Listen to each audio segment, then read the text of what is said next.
प्रास्ताविकेमध्ये प्राचार्य मॅडमनी सांगितलं की एक सामाजिक बांधिलकी म्हणून देशाचा कणा समजले जाणारी ही तरुण पिढी तुमच्यासाठी हा कार्यक्रम आयोजित केलेला आहे.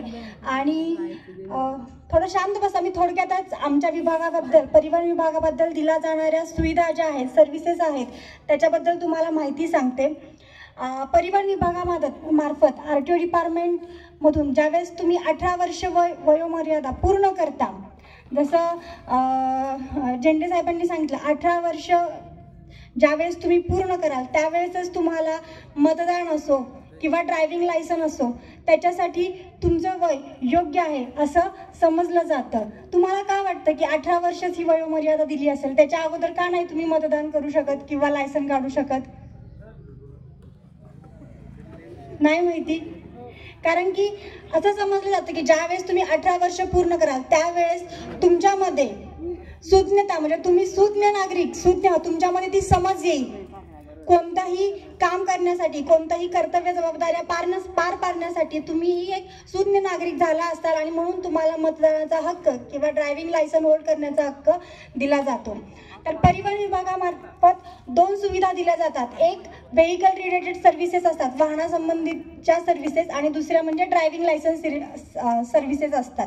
ज्यावेळेस तुम्ही 18 वर्ष पूर्ण कराल त्यावेळेस तुम्हाला वाहन चालवण्यासाठी शासनाकडून किंवा कायद्यानुसार परवानगी दिली जाते. पण तुम्ही आता सगळेच मला वाटते वाहन चालवत असाल, नाही चालवत? चालते, उद्यापासून चेक केलं जाईल कोण गाडीवर येते किंवा कोण बसने येते, रिक्षाने येते. मग तुम्ही वाहन चालवण्यासाठी म्हणजे ज्यावेळेस तुम्ही कुठलीही सुविधा घेता, ती सुविधा उपभोगताना तुमच्या पण काहीतरी कर्तव्य आणि जबाबदाऱ्या आहेत, त्याचं तुम्ही काटेकोरपणे पालन केलं पाहिजे. म्हणजे मी फक्त सुविधा घेणार, मला फक्त फॅसिलिटीज पाहिजेत, पण त्याच्यासोबत येणाऱ्या जबाबदाऱ्या नकोत, असं चालणार नाही. ज्यावेळेस तुम्ही लायसन होल्ड करताय, तुम्हाला लायसन, गाडी चालवण्याचा परवाना दिला जातोय, त्याच्यासोबत तुम्हाला नियम लागू होतात की तुम्ही रस्त्यावरती वाहतुकीचे नियमांचे पालन केले पाहिजे. नियमांचे पालन म्हणजे काय? तुम्ही लायसन आहे तुमच्याकडे म्हणून गाडी कशीही चालवू शकता का? नाही. लायसन, ज्यावेळेस तुम्ही लायसन होल्ड करता त्यावेळेस तुम्हाला त्या वाहन व्यवस्थित चालवता येते याची खात्री केली जाते. आणि वाहन चालवताना तुम्ही रस्त्यावर स्वतःसोबतच इतर जे रोड युजर्स आहेत, इतर जी लोक रस्त्याचा वापर करत आहेत, त्यांचीही तितकीच काळजी घेतली पाहिजे. तसं म्हटलं तर परिवहन विभागाचा जो मेन हेतू आहे रोड सेफ्टी, रस्ता सुरक्षा हा आहे. आणि त्या रस्ता सुरक्षक विषयी जे काही कामकाज असतं किंवा जे काही कायद्यांची अंमलबजावणी केली जाते त्याचं काटेकोरपणे पालन नागरिकांनी केलं पाहिजे. म्हणजे जर तुम्ही 2 व्हीलर चालवत असाल तर 2 व्हीलर चालवताना काय काय नियम आहेत कोण सांगेल? मुलं सांगतायत का मुली सांगतायत? हेल्मेट घातलं पाहिजे, अगदी बरोबर, हेल्मेट घातलं पाहिजे. अजून ड्रायव्हिंग लायसन तर महत्वाचीच गोष्ट आहे. लायसन म्हणजे काय? तुम्हाला वाहन चालवायची परवानगी दिलेली आहे. आता जे कोणी बिना लायसनचं वाहन चालवतंय त्यांना परवानगी नाहीये आणि ते कायद्याचं उल्लंघन करतायत. आणि ज्या वेळेस तुम्ही कायद्याचं उल्लंघन केलं जातं त्यावेळेस कायद्यानुसार तुम्हाला दंड केले जातात. आणि जास्तीत जास्त कायद्याचं उल्लंघन होत आहे त्यामुळे तुम्हाला माहिती असतील काय दंडाची रक्कम सुद्धा वाढवलेली आहे. जर तुमच्याकडे लायसन नसेल तर तुम्हाला किती दंड होतो माहिती आहे का? नाही.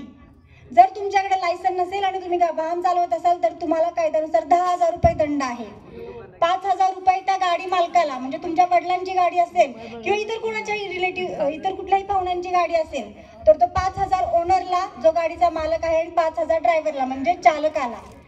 म्हणजे तुमच्या वडिलांनी तुम्हाला गाडी दिली लायसन नसताना तर तुमच्या वडिलांची चूक आहे म्हणून त्यांना 5,000 दंड, आणि तुम्ही चालवताय म्हणून तुम्हाला 5,000. जर तुमच्याकडे अशा प्रकारे तुमच्याकडे लायसन नसेल तर तुम्हाला 10,000 दंड आकारला जाईल.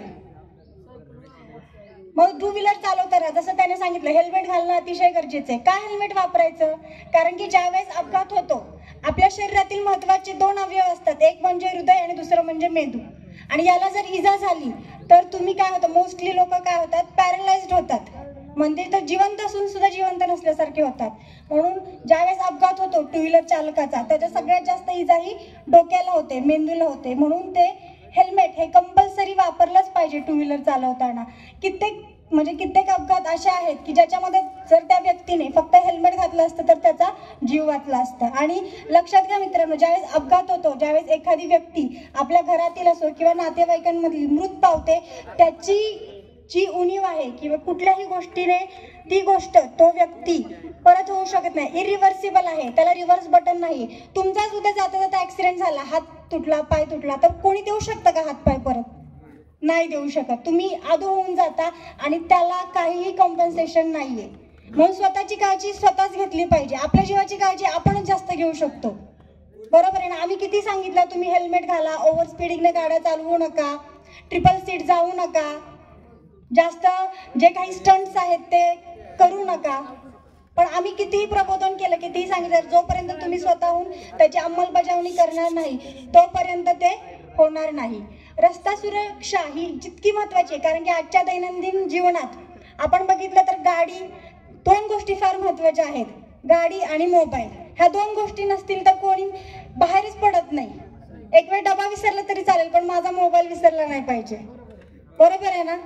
मग ज्यावेळेस तुम्ही गाडीचा वापर करता त्यावेळेस मोबाईलचा वापर नाही केला पाहिजे. म्हणजे महत्वाचा कुठला फोन आला तर खूप महत्वाचं आहे, माझे वडील दवाखान्यात आहेत, माझी आई दवाखान्यात आहे, दवाखान्यात जायचंय, माझा खूप इम्पॉर्टंट कॉल आहे. मी असं म्हणत नाही की फोन उचलू नका, पण तुमची गाडी सेफली साईडला घ्या.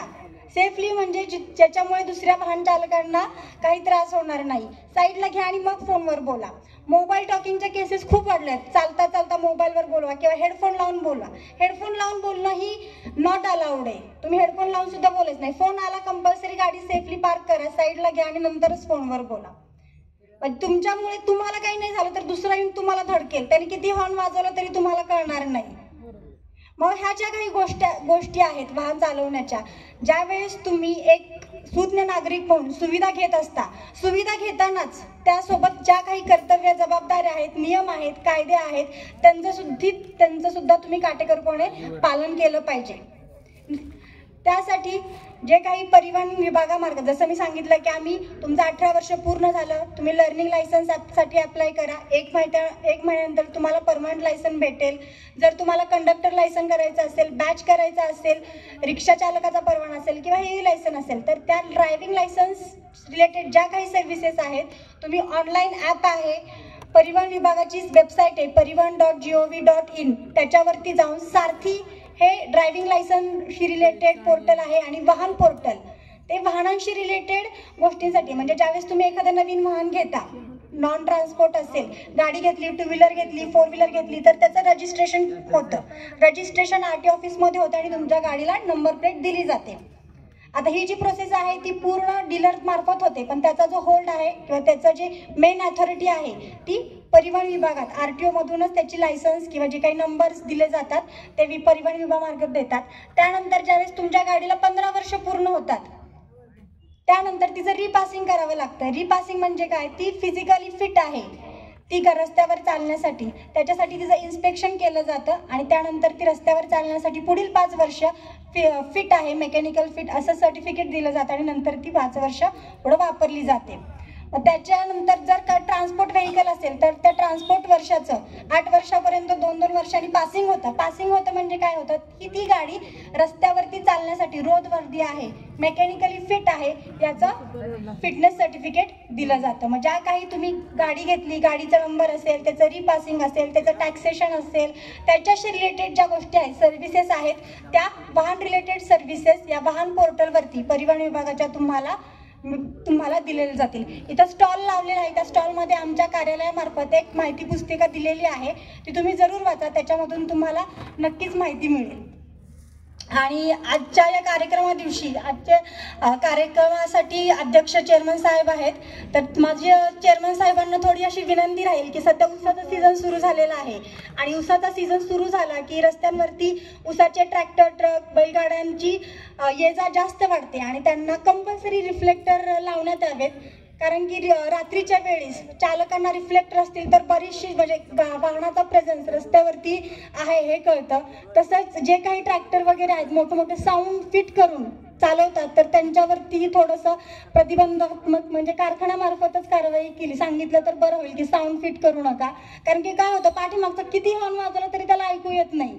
मग ते साऊंड्स नसतील, रिफ्लेक्टर्स असतील आणि महत्त्वाचं म्हणजे ते जे चालक आहेत, आम्ही बऱ्याचदा बघतो की 8वी 9वीतली मुलं आहेत, तर ते चालक आहे तर त्यांच्याकडे कंपल्सरी ट्रॅक्टर ट्रेलरचं लायसन पाहिजे, याची खातरजमा कारखान्याने करावी. आमच्या मार्फत तर आम्ही कारवाई करतो, पण कारवाई केल्यानंतर कसं होतं की दंडात्मक कारवाई होते.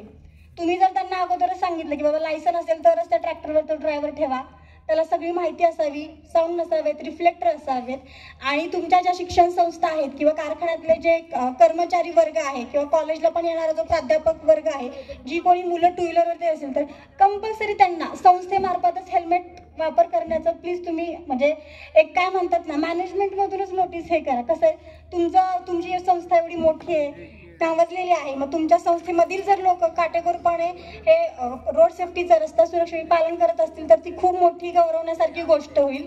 तर आजच्या या कार्यक्रमात चेअरमन साहेबांना माझी विनंती आहे की हेल्मेट कंपल्सरी तुमच्या संस्थेमध्ये करा आणि ऊस वाहतूक संबंधात रिफ्लेक्टर, लायसन्स आणि त्याच्याबाबत योग्य ती कारवाई करा. आजच्या या कार्यक्रमाला मला बोलवल्याबद्दल आणि कार्यक्रमात सहभाग घेऊन माझ्या विभागातील सर्व्हिसेसबद्दल थोडक्यात माहिती सांगण्यासाठी इथं संधी दिल्याबद्दल मी सर्व संस्थेचे चेअरमन, कॉलेजच्या प्राध्यापक वर्ग व सर्व मान्यवरांचे खूप खूप आभार मानते. जय हिंद, जय महाराष्ट्र.